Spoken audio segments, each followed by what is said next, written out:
Après la démission du président Blaise Compaoré et la prise du pouvoir par l'armée le 31 octobre 2014, l'Union africaine a menacé le Burkina Faso de sanctions si le pouvoir n'est pas transféré aux civils dans un délai de 2 semaines. Une position qu'a fustigé le nouvel homme fort du pays des hommes intègres, le lieutenant-colonel Isaac Yacouba Zida, lors de son premier point de presse.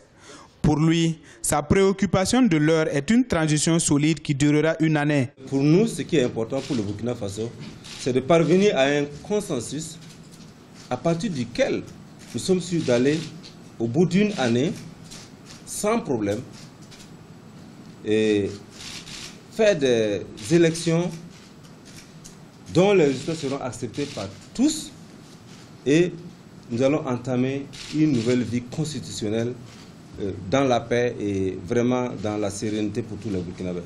Bon, je suis au regret de dire ça parce que vous savez très bien que nous, ici, nous avons attendu l'Union africaine à des moments où véritablement ils auraient pu nous témoigner leur fraternité et leur amitié.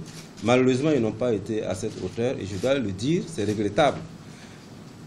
Mais comme il n'est jamais trop tard pour bien faire, j'espère qu'ils vont revenir donc à de meilleurs sentiments. Ils vont, pour une fois, pour une dernière fois, saisir la chance de témoigner au peuple burkinabé leur amitié et leur fraternité. Un appel entendu par cette instance africaine. En effet, le président mauritanien Mohamed Ould Abdelaziz, président en exercice de l'Union africaine, a foulé le sol burkinabé.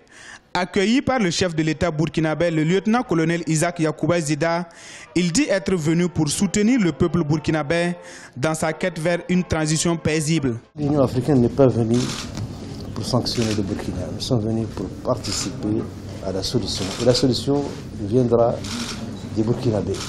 Donc l'Union africaine est là pour les accompagner.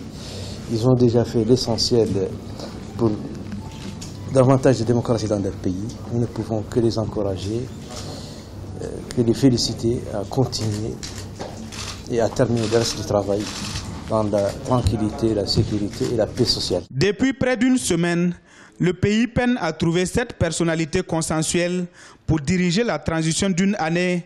Mais notons aussi qu'après plusieurs tractations, opposition et société civile burkinabé ont validé dimanche la version finale de la charte de la transition, charte remise au chef de l'État.